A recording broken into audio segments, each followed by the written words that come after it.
Welcome back to the It's a Classic podcast. I'm your host, Zion Lashua, and today I am joined by my two brothers, Quinn and Iago Lashua. Iago, say hi. Hi. And Quinn? Hello. Okay, perfect.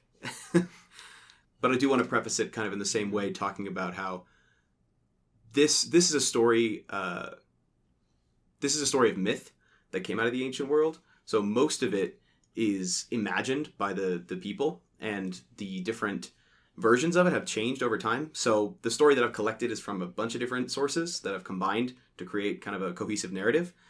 And if anything, this gives us insight less into the actual ongoings of ancient Greece, but more to the mindset of the people who were there and the stories that they came up with to explain things or to entertain or to inform, things like that. So that's kind of the story that we're talking about today. Cool. Yeah. So beans. Cool beans. Cool. So before we get into it at all, how much do you guys know, if anything, about the city of Thebes, the ancient city of Thebes? I know the name. I'm pretty sure I know a little bit of it from just like Nothing. Yeah. Completely nothing. Yeah. Okay. So this episode is kind of it's bits and pieces, but most of them are kind of focusing around the city of Thebes and things that happened in the city of Thebes. The story of the founding of Thebes and all of the ongoings within it, they're all classics. It's a classic.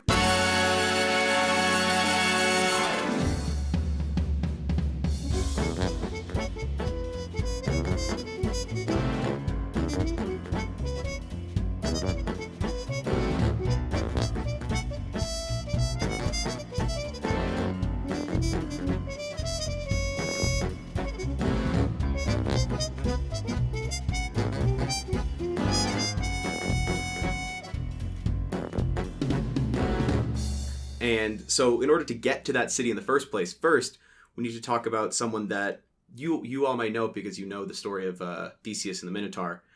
That's right.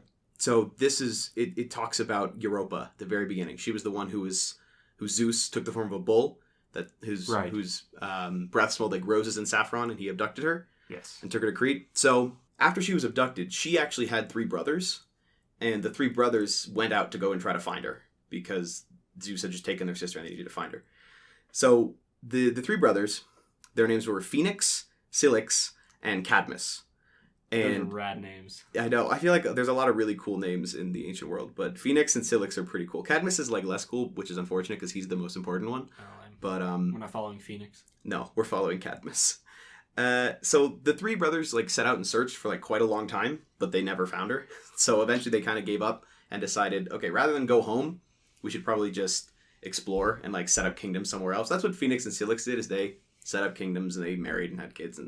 But Cadmus, he didn't want to give up quite as easily as the other 2 did.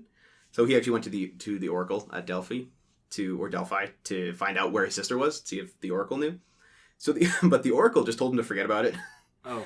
And so he just was like, okay. She said give up? Yeah, he's like, don't worry about your sister. Sorry, bucko. Instead, here's what you should do. You should take this cow, and you should follow it. And when the cow collapses from exhaustion, you should found a city where it collapses. Wow. The oracle didn't give any reasoning, but that was just the thing that... She said, forget about your sister Yeah. who was abducted. By a bull. By a Follow this cow. Follow this cow until it passes dies out and dies. and make a city there. Yeah. That And feels name very it, biblical. I feel like there's something Dead biblical. Bull City. Like setting up a city where an Yeah. animal died or Or something like something. that. I feel along like the lines of that does sound like something. There's definitely going to be Bible episodes eventually, because I think the Bible's full of some crazy stories. But you guys probably won't be on it because you know a lot of them. Because Yeah. Catholic school. Catholic school. It's also pretty recent in terms of history. Well, it's, Well- think about it. Jesus was alive in the Roman Empire. So Oh, yeah, I guess. the Old Testament would be kind of ancient Jews, which would be like pre-Rome, things like that. So it's within the scope of like this podcast, I think. Okay, now cut back to where we were. So the oracle had just told him to forget Smash about it cut. and follow the cow. So he did that. He followed the cow for miles and miles, What and a eventually, moron. eventually it collapsed, and Cadmus founded a city that would later be called Thebes. Right now, they didn't give us like a proto name, but he found a settlement where that cow collapses, But in order to like make a city, you have to consecrate it, or you have to bless it. And in order to do this ceremony, to sacrifice this cow to Athena, he wanted to glorify Athena. Wait, sacrifice the already dead cow? It wasn't like dead. It Ah. was like mostly Exhausted. So he had to kill the cow and sacrifice it to Athena. So he had to go get some spring water for the ceremony. The specifics or whatever, but he needed some spring water. So he went to a nearby spring, and he got some water. But that spring was sacred to Ares and was guarded by a dragon, which was also Ares' son. What? So Ares' son is a dragon. Cool. So Cadmus goes to the spring and has to fight the dragon to get the water. Oh. So he fights the dragon. There's a big back and forth. Eventually, he kills the dragon. And as the dragon collapses, its teeth fall out. And its teeth then embed themselves into the ground, which then grow and sprout up into like armed warriors, who then also go and attack Cadmus. How is this described in the ancient text? Just exactly like that? Yeah, it says that. Well, depending on the version, sometimes this is what I wasn't sure about. Sometimes Cadmus takes the teeth from the dragon and then plants them, and then they sprout up into warriors that attack him. Maybe I can make some dragon trees. So, well, this is a common in a couple of other myths, like the planting of Hydra. It's mostly Hydras, like Hydra teeth, and the Hydras or the dragon teeth will grow into soldiers of some kind. It's like a trope. Huh. But the thing that I couldn't wrap my head around is why would Cadmus plant them and then they would just attack him? Yeah, it seems more logical that the dragon would just fall. Would just do it as his like final blow. It'd be like, I'm gonna make my teeth get you. Yeah, sure. So in order to fight, so then he saw the armed men coming at him, so he freaked out and he threw a rock at him. As any man should do. Yeah. So then the rock hits one of the soldiers, and the soldier's like, "Hey, did you do that?" To the guy next to him. The guy's like, "No, I didn't do that." It's like, "I think you did do that." And so then he starts attacking him, and so then he hits him, and then basically the soldiers all start attacking each other. It's kind of like in Minecraft when a skeleton shoots like a zombie. And then they just kill each other while you watch. I'm just imagining the stone soldiers from Harry Potter just like brutally destroying one Which, another. like the chess pieces? No, from the first one? the seventh one. Oh, seventh the other, movie. the one that McGonagall like, awakens them. I've always wanted to use that. Yeah. So essentially, exactly that happens. Cadmus just watches the soldiers kill each other. That's awesome. In some versions, some survive, but most of the time it's just a dumb brawl, and Cadmus survives. Unfortunately, though, Cadmus had to atone for killing a son of Ares, the dragon. Mm. And so he had to serve as a slave under Ares for 8 years. Okay. That's the punishment. Unfortunately, we don't have a ton of information about that period of his life. He just was a slave. He was bringing him grapes and fanning him with a leaf. Kind of like Borat 2. After Borat 1, he was a slave. He was a slave for 13 years, and then we see him back again. Yeah, and that's where the second one just drops in. So after his servitude, I was trying to make a Borat connection, but I couldn't figure it out. After his servitude, basically, Cadmus was to be rewarded. I don't really get that part. Wait, you killed my son. Not by Ares. Oh, not by Ares. By He the just other gets gods. out. Oh, The other gods admired him for his servitude. we didn't like that dragon anyway. So, maybe. So Athena gave him the kingdom around the city that he had found. He's like, you can have this kingdom. I've decided that.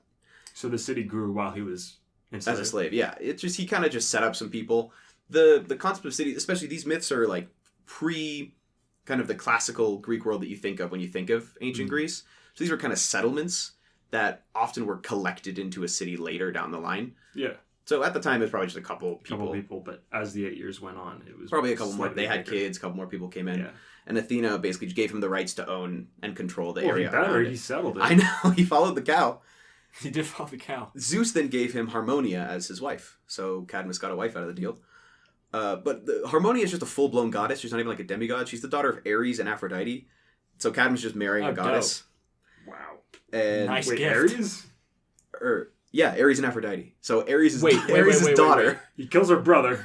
Yeah, he kills her brother who's a dragon, and then he gets to marry her. Nice. Yeah. And Zeus- I didn't even think about that. Yeah, no, you're right. So then a bunch of the other gods gave him gifts at the wedding. So Hephaestus gave him a beautiful necklace that he gave to his wife. And then all the other gods came down to the wedding feast. All this guy did was follow a cow.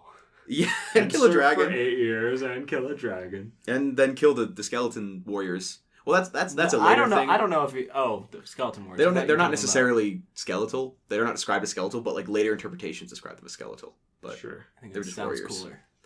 well, it makes sense if they were like born of like a bone, right? It's kind of like a skull. Bone soldiers. So Cadmus and Harmonia had many children, and we'll talk about some of them now and some of them later. So the later one to remember is just Polydorus. Just take that name and just put that in the back of your mind. That'll come back. Polydorus. It's not that important, I'll remind you, but still. So the first kid we're going to talk about is Semele, or Semele. I like Semele. So Zeus fancied Semele.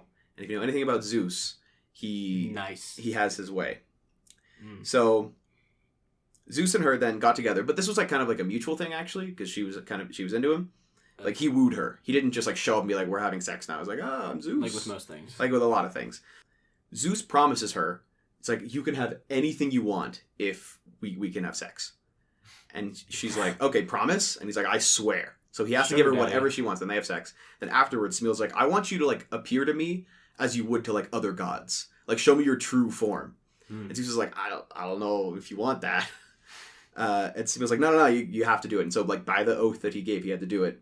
So he appears as a true god, and she dies. What? She's a demigod. Doesn't matter. she just dies in front of Zeus's like glory. Now Zeus panics, and so they had actually had a relationship for a while before he eventually breaks down and like shows her his true form, and she dies. So he grabs so I guess it was a 6 month relationship. He grabs the 6th month fetus from within her, and then rips open his leg, his thigh specifically, and puts the fetus into his thigh, and then sews it back up. Wow. Modern medicine doesn't do anything on this guy. Then 3 months later, so like 9 months, Dionysus was born from the leg of Zeus. So that's like a little background for the Dionysus, man. the god of wine. So that was just the story of Semele, one of Cadmus's kids. Okay. So this story isn't about Cadmus. It's about Cadmus's kids. It's kind of about Cadmus's connection to the stories that he found at Thebes. Sure. And so now we're kind of following some of the stuff that went around Thebes because he had kids and there was all this stuff. Right. This is like less like kind of like clear cut of a narrative, but I just kind of pieced together quickly. So couple other of his kids were named Ino, or Ino was another one of Cadmus's daughters, and she married a man named Athamas. So this connects with Semele's story because Zeus didn't know how to raise a child, so he gave baby Dionysus to this couple and told them to raise Dionysus as a girl, so like he was disguised. Cool. So he wouldn't be discovered. This is also another trope. For instance, like what's his name? Achilles was disguised as a girl for like a long 7 years or something when he was young, so that he wouldn't be found out. Things like that. So this was like a thing that happened. How did Zeus give birth to Dionysus? He just cut open his leg? He just burst from his thigh. He was just popping a squat and he just maybe just flexed out. And Dionysus some came out. leg lifts. And so Dionysus was raised by a girl in an attempt to hide him from Hera, because Hera hated Dionysus because Dionysus was from Zeus and another woman. She hated a lot of people. Any time that Zeus hooked up with someone that wasn't her, she didn't like it. If they fall into that classification, Hera doesn't like him. Super possessive, obviously. Yeah, obviously. If I was Hera, I'd let him do whatever. I think I'd be pretty upset. So Hera did eventually find him, and then drove Ino and Athamas mad as like punishment for raising Dionysus. Okay. Athamas believed that his son was a deer and hunted him, and then once he came to his senses, he threw himself off a cliff in shame. And then Ino threw their other child into a cauldron of boiling water, and then upon realizing what she did, she leapt into the ocean and died. That's tough. So this is like don't cross Hera, basically. Very tough. Zeus, still trying to avoid Hera's wrath, turns Dionysus into a goat and like shoos him away. It's like, just go away as a goat. Nice. So now we're gonna follow Dionysus for a little bit. This is all around Thebes. Kind of. This is just I mean, this is just myth. Dionysus starts traveling. So later, Dionysus is able to transform. No, he transforms back into his own form, not as a goat anymore, and he begins to wander. And he arrives in an area south of the Black Sea and finds an unusual plant, one that grows fruit in clusters on a vine. Oh, does it start with a G, perhaps? Yes, it does. So he figured out that by fermenting these fruits, one could make an amazing substance that could generate simultaneous madness and intellect. He invented wine. Grip! And so he was then accepted and loved in many places for this invention, right? People love wine. Yeah. Then he arrived in the kingdom of a man named Lycurgus. And Lycurgus did not like wine. He didn't like the fact that when people drank it, they would become chaotic and crazy. So Buzzkill. Exactly. So he rebuffed Dionysus. He's like, "You're not allowed in my kingdom. I don't respect you." So Dionysus struck Lycurgus with madness. And he has that power too? So Dionysus does have that power. It's actually more closely associated with Dionysus than Hera. Hera can do it, but Dionysus is really like god of wine and also like madness. So Dionysus struck Lycurgus with madness, and in this state, Lycurgus chopped the arms and legs off his own son, believing his son to be the grapevine that he was trying to prevent from entering his kingdom. So he thought his son was the grapevine, so he started chopping him up, and then eventually he realized that it was his kid. So Dionysus then declared that the land would be barren unless Lycurgus was put to death. So the citizens grabbed Lycurgus and had him torn apart by horses. Oh, okay. So a lot of tearing apart. A lot of tearing apart. And Just a lot of flesh wound, though. Yeah, he's fine. I'm sure. Lycurgus, I'm sure he recovered. His kid's chilling too. So his kid, well, it didn't say his kid died. It's just now missing his arms and legs. Yeah. So Dionysus, he's a nugget. he's struggling. So Dionysus continued to travel until he arrived at the city of Thebes. Hey. And this is where he would have met Cadmus, who is his like grandfather on like Simula's side. But he didn't because Cadmus wasn't there. Because a bit earlier, Cadmus and Harmonia had been ruling over Thebes in peace, and everything was fine. But their allies, the Echeleans, were being attacked by the Illyrians, and an oracle said that the Echeleans would fall without the help of Cadmus and Harmonia. And the oracle said, "Follow a cow." Follow a cow to the Illyrians. And so the two were like, okay, well, if they need us, they need us. So they went to go help out the Encheleans. That's sweet. And so Cadmus then put his grandson, Pentheus, in charge of Thebes. So then Cadmus led the Encheleans and destroyed the Illyrians and installed himself as their new king. And then, while it had been years and years and years since the drama went down, someone still harbored a grudge against Cadmus. And his name was Ares. And he was still mad that Cadmus killed his dragon kid years and years later. So now Cadmus was far away from the eyes of the gods, because like Cadmus had kind of exited out of like the middle of Greece, where like the gods were the most active. So he had like left, and so Ares was like, now is the time to make my move. So he appeared to Cadmus and Harmonia and turned them both into snakes as revenge. And then the snakes slithered off, never to be heard from again. So now Cadmus and Harmonia gone. They snakes. Wow. Jesus. Yeah. Even after the 8 years, he was like... No, I got nothing on that. No, the fact that they're just snakes, I think it's crazy. That was just kind of an explanation of the end of Cadmus. Now we cut back to Dionysus. So now Dionysus spread his influence throughout the city of Thebes, causing all the women to rave in a frenzy on the top of Mount Cytheraon. Cool. Party. So they were going nuts. So this with the wine and also with his like influence. So this story is more like closely imagined in a play called the Bacchae. But that could probably be its own episode, because that's like Is that like Bacchus? Yeah, well, Bacchus is the Roman name for Dionysus. Ah, okay. Yeah. Pentheus, right, Cadmus's grandson, who was now in charge of Thebes, wanted the frenzy to stop. He was not okay with women kind of crazy partying. Yeah, he didn't like partying. These kings and being lame. Yeah, they hate fun. They hate happiness.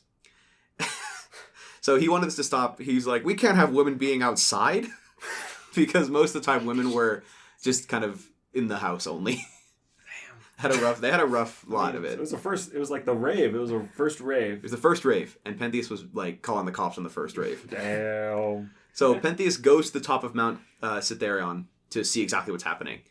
And there he sees his own mom, Agave, dancing naked among all the women. Nice. So all the women are going crazy, and he shows up and he's like, Mother? What are you doing? Mom, what are you doing? You're embarrassing me. You're embarrassing me, Mom. So Pentheus is appalled and goes to grab her and like take her away from the rave. Not cool, dude. But Agave is terrified because in her stupor, she sees a wild beast approaching her instead of her son. So she leaps at him, tearing him limb from limb. Jesus Christ. There's a lot of limb from limb tearing in Dionysus. So much tearing. When Dionysus gets involved, a lot of people get torn up. So Dionysus was now satisfied that the city of Thebes would respect him as a god, because Dionysus had this complex. He really didn't like being denied authority or respect, because I think you could kind of get that, because he's not fully god. He's like 3/4 god. Yeah, kind of. His mom was a demigod, and his father Zeus. So you could see how he has maybe a complex, being like, I should be important, but like everyone's like, no, shut up. So anyway, he really wants to be respected. So now he's like, okay, Thebes will respect me. So then Dionysus went to Argos, where he was also not respected. Bad move. He then set up another rave. Well, yes, but this rave went a little too far, I think. Oh no. He made women go mad and go crazy, right? Woo! Normal Dionysus. Usual party. But then he had them eat their own children. Woo! that they were nursing. Like if they were like infants at their breast, they would just eat them. Woo! This is not a woo moment. Yeah, baby. And yeah, so I think he took it a little too far. But then once he was satisfied, What what am I talking about? Yeah, he was fine. Yeah, what? Was there any benefit to them for doing this, or did he just? Yeah, did they gain mystical sightseeing powers after? No, being he made everybody go crazy, and then everyone's like, we should really respect Dionysus now, Okay. or this will happen again. He's evil. Man. So then, once he was satisfied again, he was like, okay, Argos now respects me. But I've heard that the city of Naxos doesn't respect me yet, so I need to get there. So he books passage aboard a pirate ship to travel to Naxos. Nice. And the pirates, though, what they saw was a beautiful young man that would fetch a good price. They respect him. So they locked him up, intending to sell him. I like this story already. Yeah. Like Now that pirates came in. The pirates are what sold you? Well, so they laughed at his cries of his godhood, right? So he's saying, like, you can't do this to me, I'm a god! And they're like, shut up. So they locked him up, and then in his anger, he screamed. And as he screamed, I would too. the mast of the ship transformed to a giant snake. What? So the mast just kind of like flopped over, I guess, as a snake and started attacking the pirates on board. And then the oars in all the hands of the pirates also turned into snakes. So he went like, and everyone was snakes. Everyone was just snakes. And then, not only that, his screams continued to rise in pitch and eventually contorted into the sound of piercing flutes. And then vines grew out from him, enveloping the entire ship. So now the entire ship's covered in grapevines. And snakes. And snakes. Sounds like the Bible already. The sound of the flute is like driving the pirates crazy. So he goes, yeah. It just keeps going. And so then the sound of this cry causes the pirates to leap off their ship. And as okay, that's what causes them to leap off their ship? Not the giant snake in combination with the other 6-foot snakes in combination with their entire thing being covered in vines. Like, my ears hurt. I think maybe it's probably a combination of all of them. Yeah, I would imagine. So then as they touched the water, they turned into dolphins. Oh, that's actually much better fate than... Yeah, so that... Dying to snakes? Or like being torn limb from limb. Being snake. Or being torn apart as... So this is kind of... It's one of like the early kind of stories of dolphins. So this is like dolphins are closely associated with Dionysus because of this story. Really? Yeah, they're like one of his sacred animals. What about snakes? Snakes. Just I think that's more of an Ares thing. Snakes just show up. Yeah, Ares also turned people into snakes. Did he get some inspiration from Ares, maybe? Snakes are just heavily involved. I mean, this is something that I've talked about before. Like, there wasn't like that many crazy different animals that they could talk about. You know, they had like cows snakes are weird. And snakes. Yeah, snakes are a weird one. So now Dionysus was satisfied that he was revered basically everywhere because the story of this spread and would travel. So they were like, you better not disrespect Dionysus. Wait, turn you into a dolphin. Hold up. What did he do after this on the boat? Does he get out of the cage that he's in? I assume so, right? He's still just crying. Well, he's still... This is what I don't get. Like, why did he let himself get locked up in the first place? Because he is actually a god. Yeah. He can why does he need a pirate ship? He can probably just fly, I assume, or something. He's probably in like human form though, because he has to be in god form to be Zeus, and he'd kill everyone if he was in god form. Oh, that's true. So after this, I'm not exactly sure what he did, but he directly after this conflict, I'm not sure exactly what he did, but he kind of monitored the situation and realized that the story had spread enough that he realized, okay, I'm probably respected pretty much everywhere, so I'm going to like ascend to heaven now. Like I don't need to be messing around with the mortals anymore. But as one final act, he descended to Hades, like the land of Hades, and also Hades was there too. And he grabbed Semele, his mother, and then took her up with him to Olympus. So now Semele's up there too. Yeah. His mother, who was married to his mother, who hooked up with Zeus to give birth to him, and then died when the demigod. Yeah, when Zeus exposed himself, she died. Right. So I think I died too. Zeus, his like giant thundercock. Probably got some massive pectorals. Whips off his towel or whatever, the bathrobe he's wearing. Yeah. Pure light, and she just dies. It's like opening the Ark of the Covenant. That's right, exactly what it is. Melts off. Yeah, that'd be pretty shitty for Zeus to watch. He's like, oh, not again. It's slowly happening. I can't stop. She asked for this. She did want this explicitly. So that was a bit of a tangent, right? But now we're going back to Thebes. That was fun. So now, remember that name that I told you to remember? Do you guys remember what it is? Polyphemus. Something. Polyastoris? Polygamy. Polydora. No, not polygamy. Polydora. Close. I think you actually said it, but it's Polydorus. Okay. I think you probably did say that. So I think you said Polydorus, and I was like, oh, and then you were like, Polydora. I got it. So Polydorus, son of Cadmus, was now ruling over Thebes. Nice. Okay. Because the other guy was torn apart by his mom. Yeah. Yep. Right. Yeah. Well, she So, was manic. I told you to remember him, but he's actually not that important because he has a son pretty quickly who's named Labdicus. Labdicus. Labdacus. Labdacus. It's an A. Labdacus. Don't say it too fast. And he's also not that important because he had a son named Laius, and he's the one that's So the important. grandfather of Demas. So Laius's Polydorus. great-grandfather is... His grandchild. Laius's great grandfather is Cadmus. Yes. Poggers. So now we're talking about Laius, and Laius had to fight in order to regain the throne because there were some other people that were trying to fight for it, but he eventually got it. So now he was ruling Thebes. Nice. And he married a beautiful and intelligent woman who was named Jocasta, and the two were happy. Until the two went to go talk to an oracle. I was about to say, there's some... Told Yeah, to follow yeah, the yeah. fucking cow again. something not right. So the Happy? oracle told them, you would have long and happy lives, as long as you don't have a son. And they were like, well, why?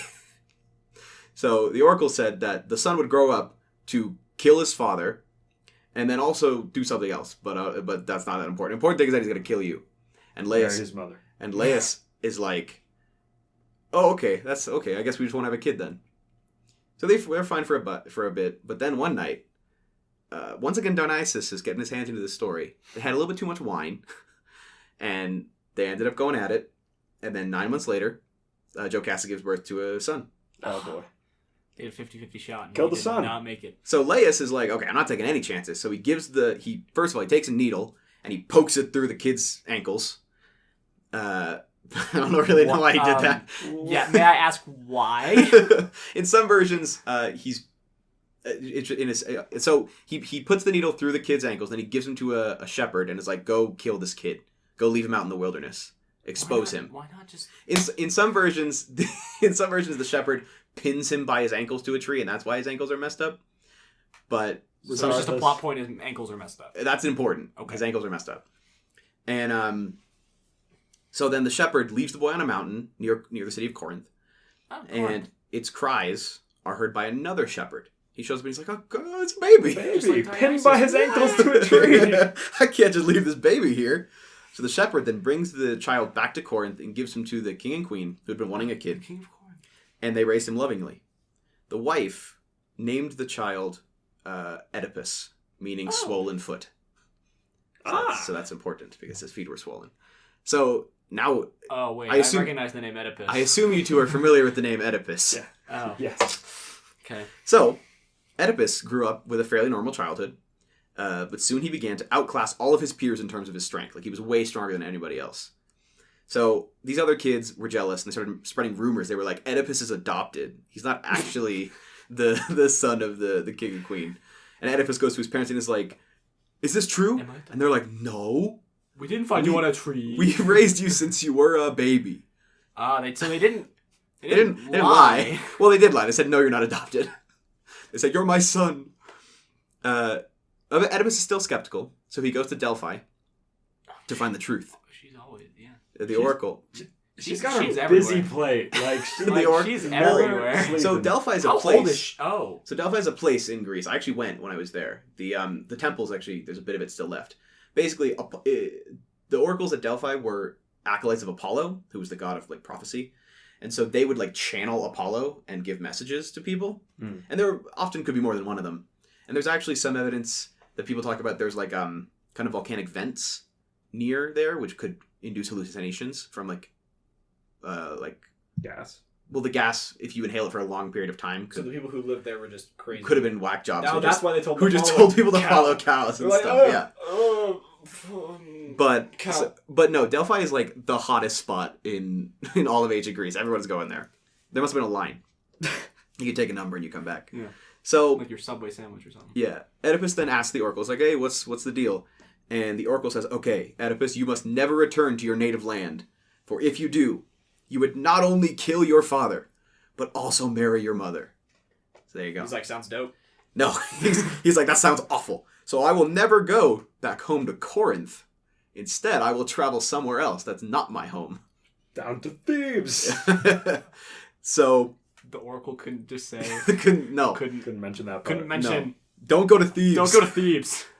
So Oedipus, on his way out of Delphi, he arrives at the Cleft Way, which is also known as the Crossroads of the Megas. Basically, it's just like a big intersection. Cool name. The roads from here would lead to Daulis and Thebes and then Labadea. So there's like a big intersection, right? It's important. So then it's a beautiful spot in the mountains surrounded by sublime cliffs, and it's like really beautiful and like, anyway. But it's also super narrow. So only like one person can cross this intersection at a time. So at the same time, someone else's chariot had arrived from a different location. And Oedipus continued into the intersection, but then a man from the other kind of delegation ran in front of Oedipus and said, how dare you? You can, like, he basically just like, you can't cross here. My master outranks you, and so he's going to cross. And because you didn't yield to him, the herald, like, takes out a sword and kills one of Oedipus's horses. You lose a horse as punishment. So this guy just walked up to a street. This guy randomly shows up. Yeah. It's like, you didn't give the right away, and then kills his horse. That's like That's like the troll under the bridge to a insane. So now Oedipus is mad, right? So he leaps off his chariot and kills not only the herald, but also the person in the chariot and all the servants that were there. Bruh. And then he continues on his way. He's like, well, that was annoying, and then leaves. Well, he was pretty strong. Yeah, that was a slight inconvenience. So meanwhile, in Thebes, Creon had taken over, right? So Creon is in Thebes. And he's like, Where's Laius? He's been gone for so long. And under Creon's rule, because he had taken over because Laius was gone and missing, a sphinx was sent by Hera to terrorize the city. No specific reason why. Just Hera was there one of Zeus's, like hookups there? No, she just sent a sphinx. Which, if you don't know, a sphinx has the body, the face of a woman, the body of a lion, and then like the wings of an eagle. Nice. Which part? Nice. So it was perched along like near the entrance to Thebes and asked anyone who passed by a riddle. So it would ask, what has one voice and yet becomes 4-footed, then 2-footed, and then 3-footed? I know this one. You know this one? Quinn, do you know this one? Yeah. Okay, everybody knows this one. Yeah, it's pretty common knowledge. If you don't know it, you're stupid. So the Thebans were stupid. They couldn't figure it out. They wanted the Sphinx gone because anyone who got the riddle wrong was eaten by the Sphinx. Okay. Wait, hold on, pause. Yeah? Wait, to what? You get asked a question. Yes, and if you don't know if you the get it answer... right, you can go into a city. No, no one's gotten it right. And, okay. So this is a problem for Thebes. Thebes. No one's inside. So you're stuck. Yes, it's a big deal. So they want someone to solve the riddle. Yeah, Quinn? Khakis? No, you had a question? No? Yeah. So, wasn't the original riddle have to do with the morning, day, and night, or was that Percy Jackson adaptation? It's different translations. Yeah, so basically it's just talking about how, so what has like 4 legs in the morning, 2 legs in the afternoon, and 3 in the evening or something like that. Yeah. Any variation of that kind of 4, 2, then 3 is the riddle, basically. So Creon made a proclamation that whoever could solve the Sphinx's riddle would be given Jocasta as a wife and would be made king of Thebes. So of course, Creon's currently king of Thebes. So but was just like, he's like, I'm not truly the king because he can't solve the riddle, I guess. So Creon was this idiot. So too. Oedipus was in Thebes at the time, or near Thebes, and he heard this, and he was like, "Oh, I could figure out this riddle." And he figured out the riddle was referring to man, who crawled on 4 legs as a baby, and then 2 legs as an adult, and then 3 as an old man, which is like using a cane. So as soon as he says that to the Sphinx is like, you got it, and then leaves. And then or in some versions, like plunges herself off a cliff and dies. Why? So now Oedipus was celebrated and given Jocasta as a wife. The 2 of them married and had 4 children. Nice. 2 sons, Polynices and Idiocles, and then 2 daughters, Ismene and Antigone. So the 2 sons and 2 daughters walking around like, because no, they seem fine. There's a play called Antigone, right? Uh-huh. That's where some of the sources came from. Oh, It was from we'll get there then. From Oedipus and Antigone. So those plays were written by Sophocles, and they're part of a trilogy. And so, yeah. So now we're actually entering into the play content. So all of that before this was from Apollodorus, which is a Roman guy who cataloged Greek myth. And now we're getting into Oedipus. Oedipus Rex is what this one's called. Oedipus the King. Oedipus Rex. Rex just means king. The cool dinosaur.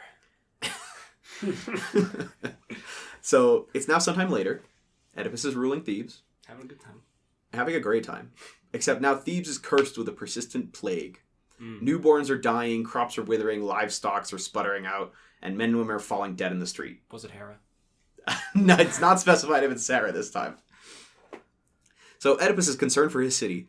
So he sends Creon out. Where to? Delphi. To find out how the plague can be destroyed. Creon returns and says that the oracle has said that this plague is the result of the killers of Laius being unpunished. And that there's a problem that has to be solved. They have to find the killers. And Oedipus declares that he will solve this and save his people and find who killed Laius. He then asks Creon some questions, right? He's like, okay. So Creon's like, okay, here's what we know.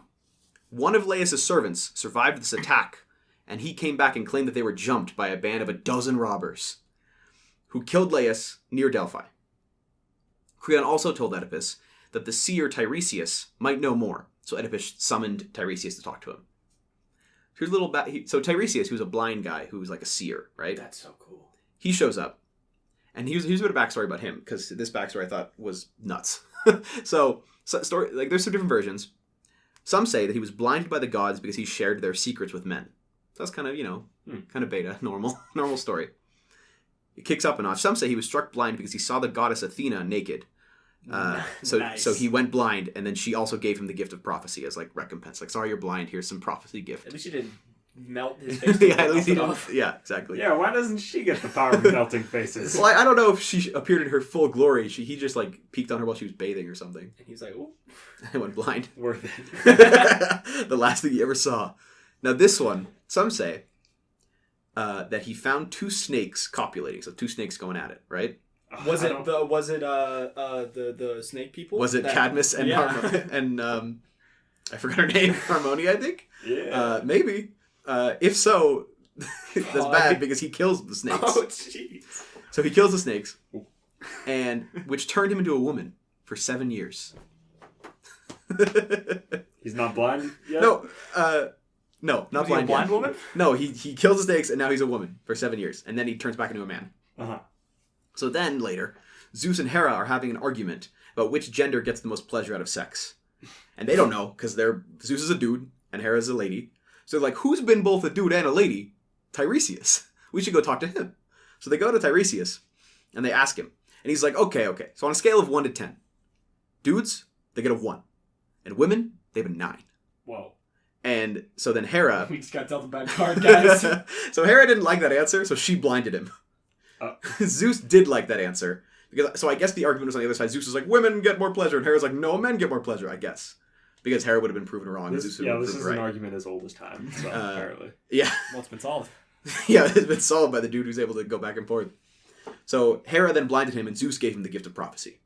He was like, sorry. He was like, sorry, dude. He's like, sorry, you're blind. My wife's Alright, so a couple different versions there.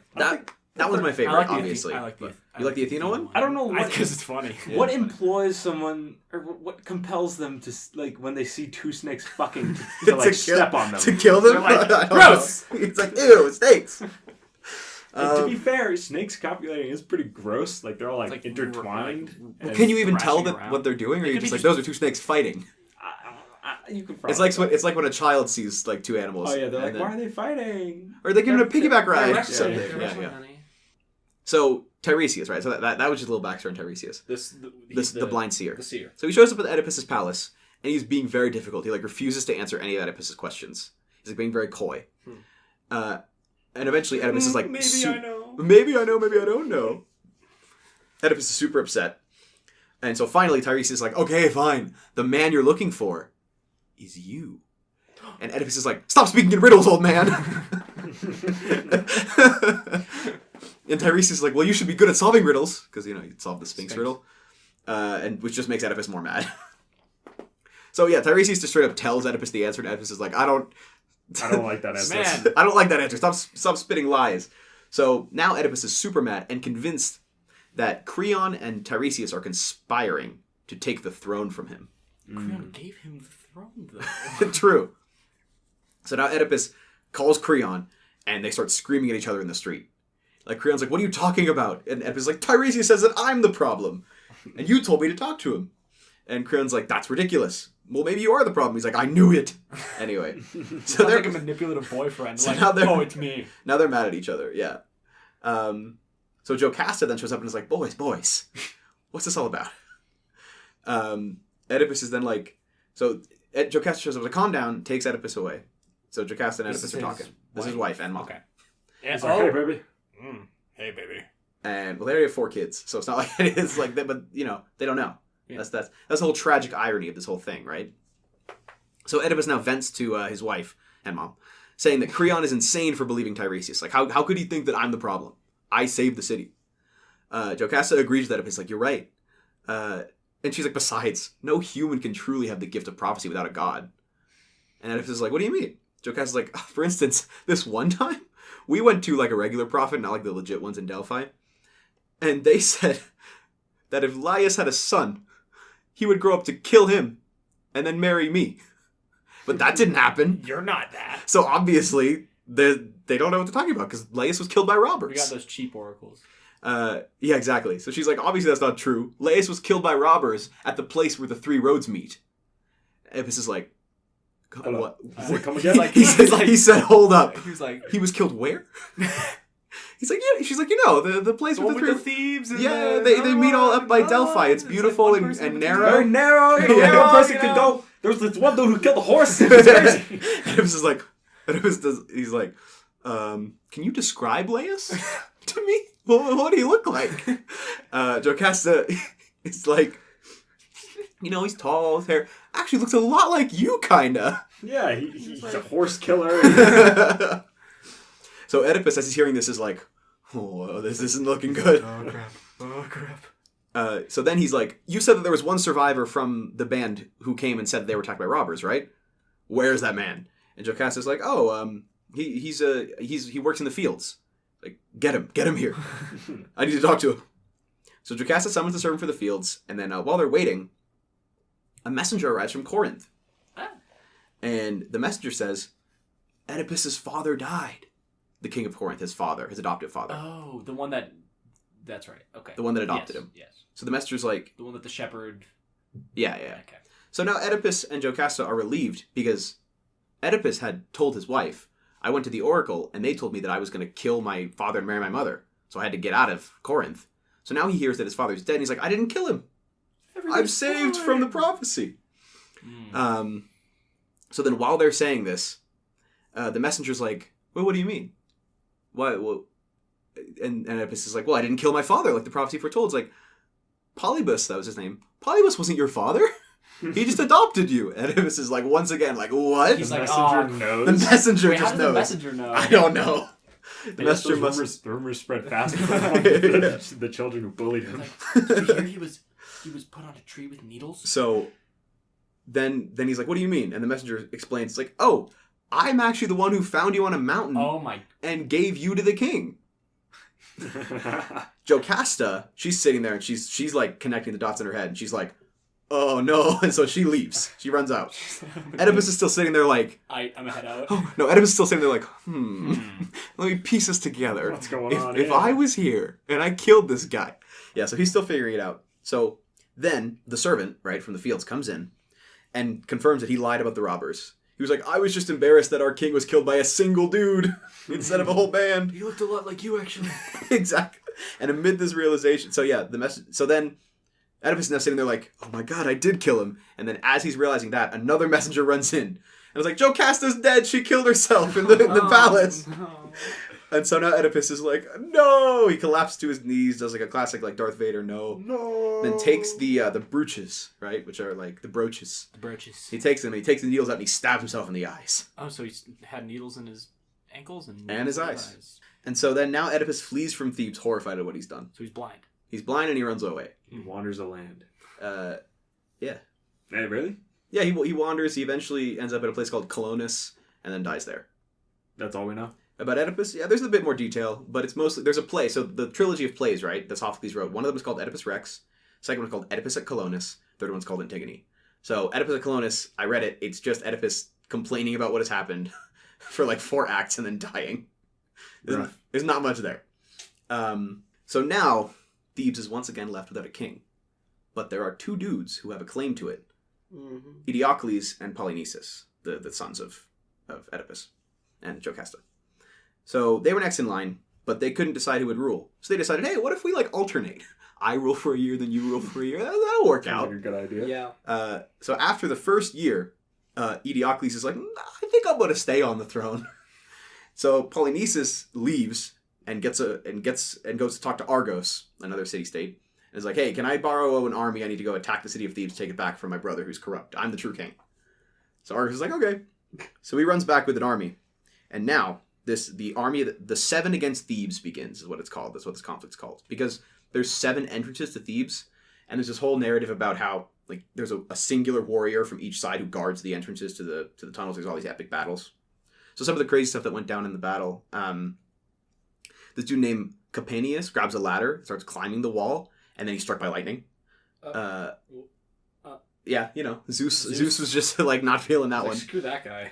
Melanippus, dude named Melanippus, wounded a guy named Tydeus in the belly, and then Athena is like, oh, I'm gonna go save Tydeus. So she starts descending, and then another dude named Amphiaraus sees Athena coming down, and he doesn't like Tydeus.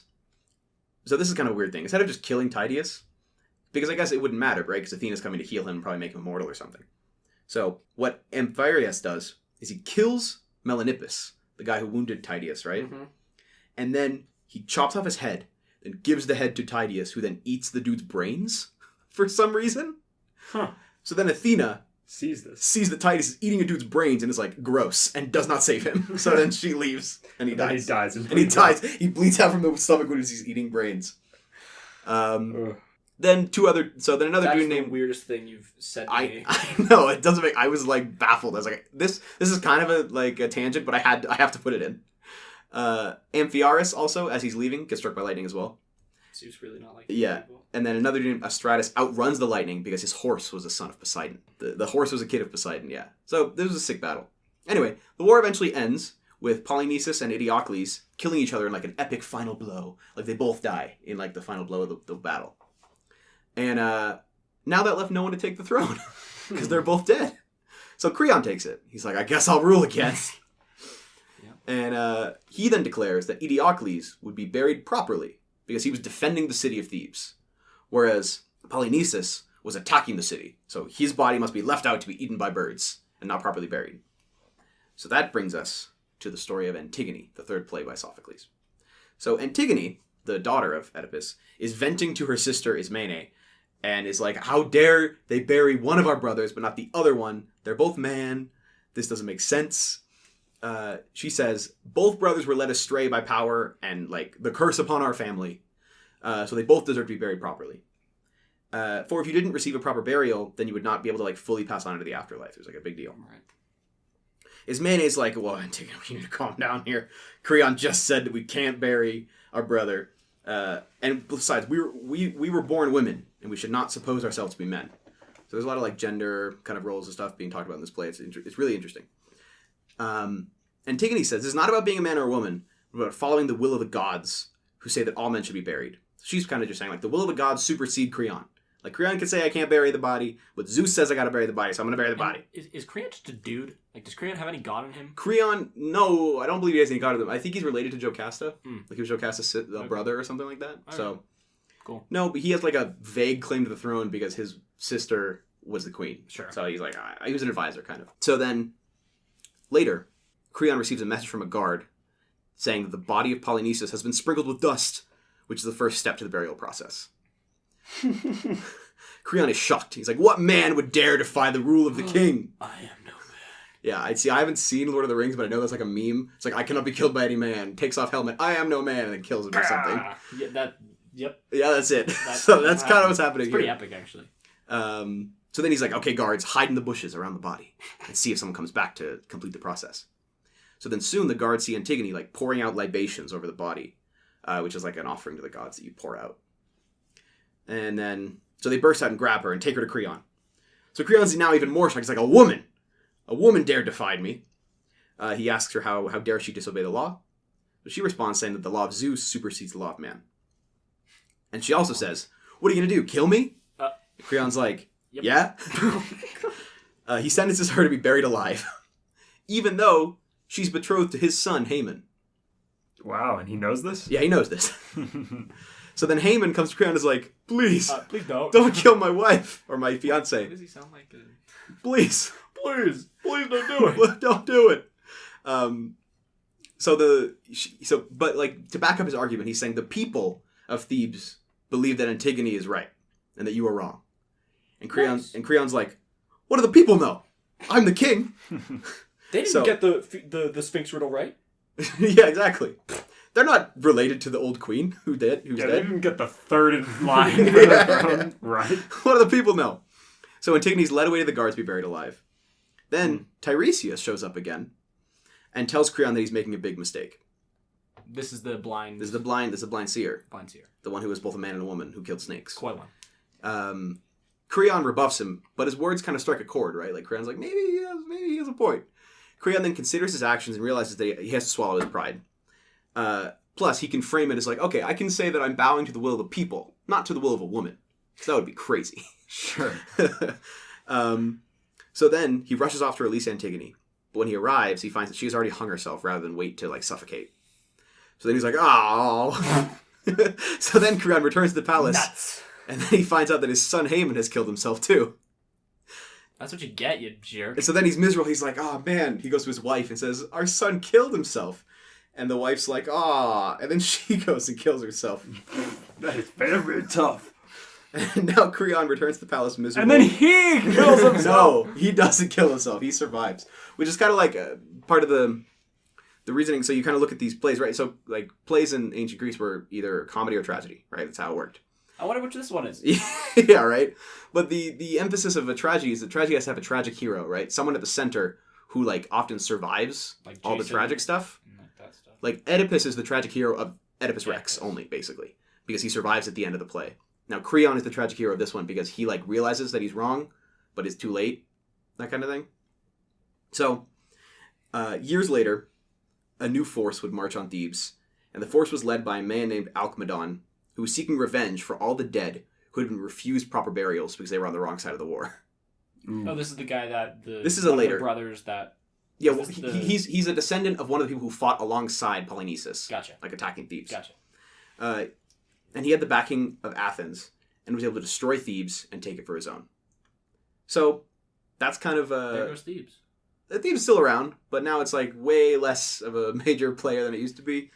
So that's kind of the end of the Thebes story that I have for you today. So what do you guys think? I know it was kind of a mishmash, a lot of different stories going on, but the thread that I found was like it's all kind of related vaguely to Thebes. All points back. Yeah, My favorite part was pirates. The brief moment of pirates. I think that was pretty cool. It was short, but it was very cool. The Dionysus story is really cool. That's why I think Bacchae would be a good Dionysus thing to focus on. Really awesome. Yeah. No, that was probably the best part. He threw raves. He was abducted by pirates. He killed the pirates. Yeah. Sort of. Well, no, he didn't. They're dolphins now. He turned them into dolphins. Yeah. But there was also a lot of dismemberment in Dionysus. A lot of action. A lot of tearing apart.